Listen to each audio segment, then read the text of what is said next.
Okay. The sermon from this morning is taken from Matthew chapter 23. And this is towards the end of Jesus' life. Actually, it's the last week after he's entered into Jerusalem for the final time. Then Jesus said to the crowds and to the disciples, "The scribes and the Pharisees sit on Moses' seat. Therefore do whatever they teach you and follow it. But do not do as they do, for they do not practice what they teach. They tie up heavy burdens hard to bear and lay them on the shoulders of others. But they themselves are unwilling to lift a finger to move them. They do all their deeds to be seen by others, for they make their phylacteries broad and their fringes long. They love to have the place of honor at banquets and the best seats in the synagogues, and to be greeted with respect in the marketplaces, and to have people call them rabbi. But you are not to be called rabbi, for you have one teacher, and you are all students. And call no one on earth by the title Father, for you have only one who deserves such a title, your Father, Mother, the one in heaven. Nor are you to be called instructors, for you have one instructor, the Messiah. The greatest among you will be your servant. All who exalt themselves will be humbled, and all who humble themselves will be exalted. But woe to you, scribes and Pharisees, hypocrites! For you lock people out of the dominion of heaven. For you do not go in yourselves, and when others are going in, you stop them. Woe to you, scribes and Pharisees, hypocrites! For you cross the sea and land to make a single convert, and you make the new convert twice as much as a child of hell as yourselves. Woe to you, stupid guides, who say, whoever swears by the sanctuary is bound by nothing, but whoever swears by the gold of the sanctuary is bound by the oath. You fools, for which is greater, the gold or the sanctuary that has made the gold sacred? And you say, whoever swears by the altar is bound by nothing, but whoever swears by the gift that is on the altar is bound by the oath. How stupid you are! For which is greater, the gift or the altar that makes the gift sacred? So whoever swears by the altar swears by it, and everything on it. And whoever swears by the sanctuary swears by it, and the one who dwells in it. And whoever swears by heaven swears by the throne of God, and by the one who is seated upon it." So, for a long time I've always felt this is one of the most intense passages of the Bible, because Jesus lets loose on these religious authorities. And, well, it struck me this morning as I was meditating and as I was driving around yesterday. I see a lot of law firms. I notice a lot of law firms in the city, maybe every city, and one of the things that I think is the most challenging about being on this path is the recognition of what is our relationship as people to the truth, and how much do we want the truth. Because if we truly wanted the truth, then why do we need all these lawyers? Because the lawyers serve the purpose of mediating in a conflict. Really, that's all it is. And of course, the legal system has become relatively encumbered with language and technicalities because it's not about the truth. It's about who can argue a certain point and create enough doubt for a particular situation to be quote-unquote resolved. If it was about truth, and if we as a people love truth, then the two parties who are having a conflict would each speak their truth, and it would be relatively simple to resolve. But the problem is that people do not want to reveal the intention behind their actions, because the intention behind their actions reveals the truth. Now, people think, well, if you're going to be a Christian, you're always going to be kind and you're merciful and giving and generous and forgiving. And there's an element to that, of course. But then we have passages like this in the gospel where clearly Jesus is not in the mode of being kind and generous and forgiving.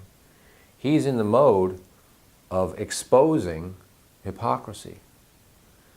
And why would he do that? He would do that because there are thousands of people who are looking to the scribes and the Pharisees, these people who are more educated, who are supposed to be authorities on religion, who are supposed to help them come into the presence of God. And they are not doing that. They're actually doing the opposite.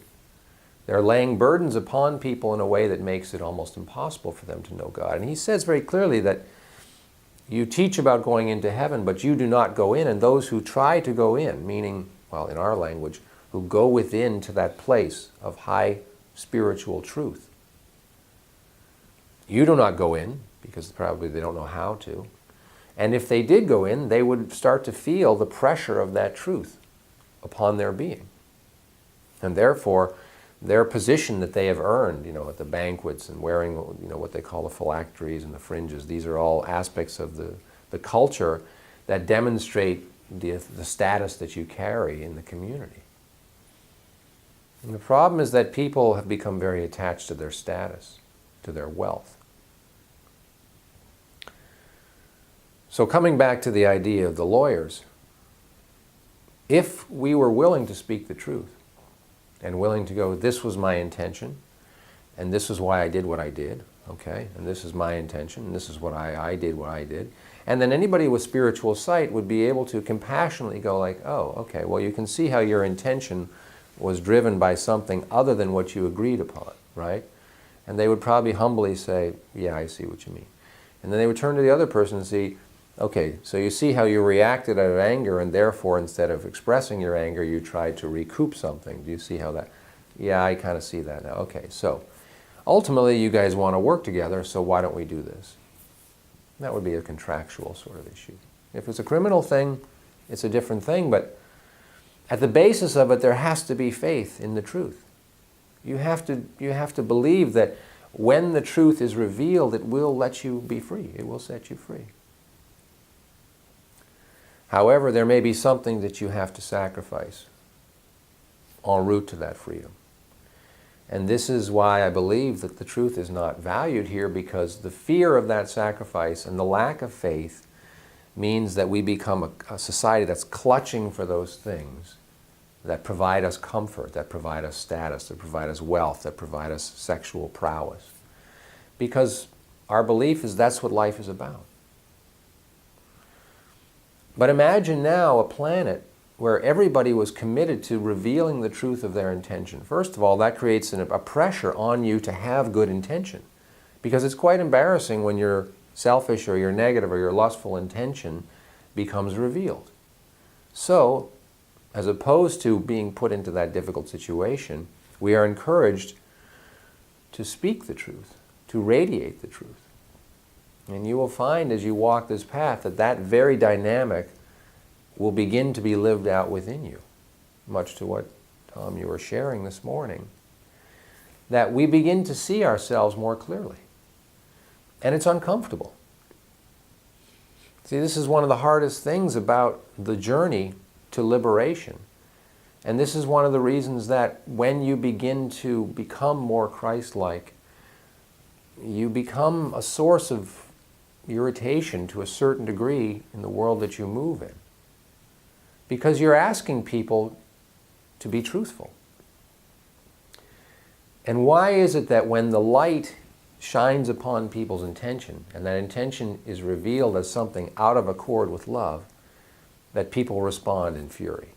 I mean, we saw it in what happened with Jesus. They were so furious that he came to speak truth and be the light, that they executed him. They wanted him dead.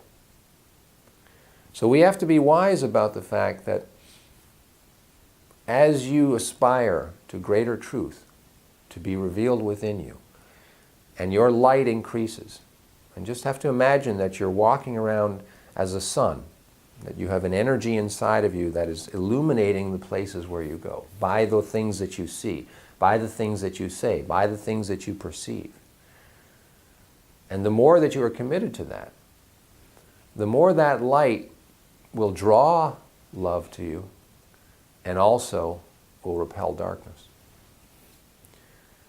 So it takes a lot of courage to do this work. Now, hopefully you have that love of truth that transcends the fear of what this may mean for your personal life. I personally, when I hear people speak truth, what I perceive as truth, it's like a humming vibration that I can relax in. When I interact with people and I feel that there's some sort of agenda that's not being revealed, I have the opposite of feeling, the opposite effect. I feel agitated. I feel like something is not being revealed. Now, when I was younger, I had a hunger to reveal that, and it was angry, because I was angry. I was angry that people would not speak the truth. And they would present their lies as the truth, and then they would find some fault with me because I was unhappy with the hypocrisy. So until you realize what's going on, this is maddening. Because if you have any kind of sensitivity, you start to turn upon yourself and go, what kind of horrible person am I? Everywhere I go, people respond to me in this way as though I'm unhappy with everything. When in fact, the soul in you is responding to the lack of truth. Okay, so then the question is, well, will I make my life a quest for truth? Will I grow the light so I can see as much truth as possible? And if I do, what do I lose? Well, I may lose some social status. But Jesus said, those who exalt themselves now, who raise themselves up in society now, they will be humbled later. Because in order to exalt yourself in society now, you cannot love the truth. Because the wealth and the power does not flow to the truth. So then we have to ask ourselves, are we willing to be beacons of truth? And I want you really to meditate on this over the coming weeks, because I don't want you to be naive to think that by pursuing truth, that love is going to pour upon you from the people of the earth. Some, yes. Some, no. Will it pour upon you from God? Absolutely. So your internal life becomes resolved. And then the quest is, how do I move about in the world of people and still love them, yet while seeing the hypocrisy of their intentions? Well, that's what we're going to teach you here on the path. We're going to teach you how to come into realization of the truth, how to adjust to that change within you. Your soul will breathe a heavy sigh of relief to go, oh, this is true, this is right, this feels good. You know, it reminds me of the passage when Jesus is before Pilate, and he speaks about how he has come as the king to bring the truth. And Pilate goes, what is truth? And he says it in a way as though like nobody really knows and really does it matter. It absolutely matters. I want you to see yourselves as people who love the truth, and we are going to affect as many people as we can with that truth, because we believe that there is a new heaven and a new earth, and we are going to be soldiers for the light. We are going to be people on this earth who are committed to the truth, and we're going to let that radiate out and affect those who want the truth. Back in Jesus' time, their way of dealing with that was killing people. So here what they do is they kill your reputation, or they somehow try to get in the way of it. Okay, that's hard. But God does not abandon us in this. And what we're trying to do here is form a community of people who at least we can come together 3 or 4 times a week, Bible class, Sunday service, and a communion, where we can go, you know, how goes it out there? We can go, well, it's kind of tough, but it's kind of cool at the same time. Like my life is actually improving, but, you know, I'm seeing things and I recognize, you know, certain friendships are not probably going to make it, and it's painful. Which is why we often see in the religious, you know, images of Jesus, we see that sorrowful look on his face. We hear about Mother Mary as the Queen of Sorrows. Because there is an element when you decide to humble yourself now and become the highest version of yourself. We lose something. We lose some sort of social ease.